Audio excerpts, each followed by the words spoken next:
Saya dari kelompok sosiologi yang beranggotakan Imelda, Kanaya, Kayla, dan Yosua. Kami akan membahas tentang penyusunan rancangan penelitian. Ada beberapa tahap nih teman-teman. Yang pertama, penyusunan rancangan penelitian. Yang kedua, pelaksanaan penelitian.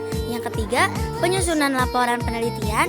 Yang keempat, mempresentasikan laporan penelitian. Yang kelima, publikasi laporan penelitian. Penyusunan rancangan penelitian merupakan pokok-pokok perencanaan dari sebuah penelitian yang tertuang dalam satu kesatuan naskah.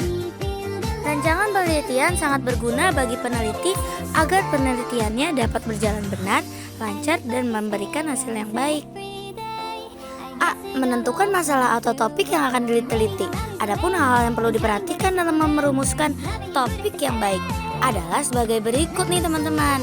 Yang pertama, topik harus ditulis dengan kalimat kenyataan, bukan kalimat pernyataan. 2. Topik harus cukup jelas, singkat, dan tepat. 3. Topik harus berisi variabel-variabel yang akan diteliti. Yang keempat, topik harus dapat menggambarkan keseluruhan isi dari kegiatan penelitian, yaitu sifat dan jenis penelitian, objek yang diteliti, subjek penelitian, lokasi, daerah penelitian, dan waktu terjadinya peristiwa. B. Melakukan studi pendahuluan. Studi pendahuluan dilakukan untuk mencari informasi yang diperlukan peneliti agar masalahnya menjadi jelas serta menjajaki kemungkinan diteruskan atau tidaknya suatu penelitian. Dalam studi pendahuluan, ada 3 sumber pengumpulan informasi yang dapat digunakan, yaitu 1. Tulisan, yaitu dokumen, buku, majalah, atau bahan tertulis lainnya. Yang kedua, manusia, yaitu narasumber atau para ahli. Yang ketiga, tempat, lokasi, atau benda yang berada di tempat penelitian. C. Merumuskan latar belakang masalah. Pada bagian latar belakang masalah, penelitian harus mengemukakan alasan dipilihnya suatu masalah atau topik yang akan dijadikan bahas penelitian. Yang D. Merumuskan masalah penelitian. Mengacu pada contoh latar belakang masalah, penelitian memasukkan unsur-unsur yang dapat menjadikan jawaban atas pertanyaannya. Labang berikutnya adalah merancang pertanyaan penelitian. Pernyataan penelitian berfungsi sebagai dasar penelitian yang akan dilakukan karena merupakan hal-hal yang ingin dijawab melalui penelitian. Yang E. Menunjukkan tujuan dan manfaat penelitian. Bila masalah penelitian merupakan hal yang dipertanyakan dan tujuan penelitian merupakan jawaban yang ingin dicari, maka kesimpulan merupakan jawaban yang diperoleh. F. Menentukan landasan teori. Landasan teori adalah dasar teoritis bagi peneliti untuk menjawab masalah penelitian. Seorang peneliti harus membaca berbagai bacaan yang relevan dengan penelitian, mulai dari konsep-konsep tentang variabel penelitian hingga metodologi penelitian seperti jenis penelitian, teknik pengumpulan data, dan teknik pengolahan data. C. Merumuskan hipotesis. Hipotesis merupakan kemungkinan jawaban atas masalah penelitian. Hipotesis dinyatakan dalam bentuk pernyataan yang merupakan hubungan variabel-variabel penelitian. Contoh, hipotesis. Permainan tradisional berpengaruh terhadap keterampilan sosial anak. Ciri-ciri hipotesis yang baik adalah sebagai berikut. Bisa diterima dengan akal sehat, menyatakan hubungan antar variabel penelitian. 3. Dapat diuji. 4. Dinyatakan secara singkat dan dalam bentuk kalimat pernyataan. 5. Konsisten dengan teori dan fakta yang telah dibangun. H. Menyusun metodologi penelitian. Dalam bagian metodologi, terdapat 4 bagian inti, yang ini jenis penelitian, teknik pengumpulan data, teknik analisis data, dan unit analisis.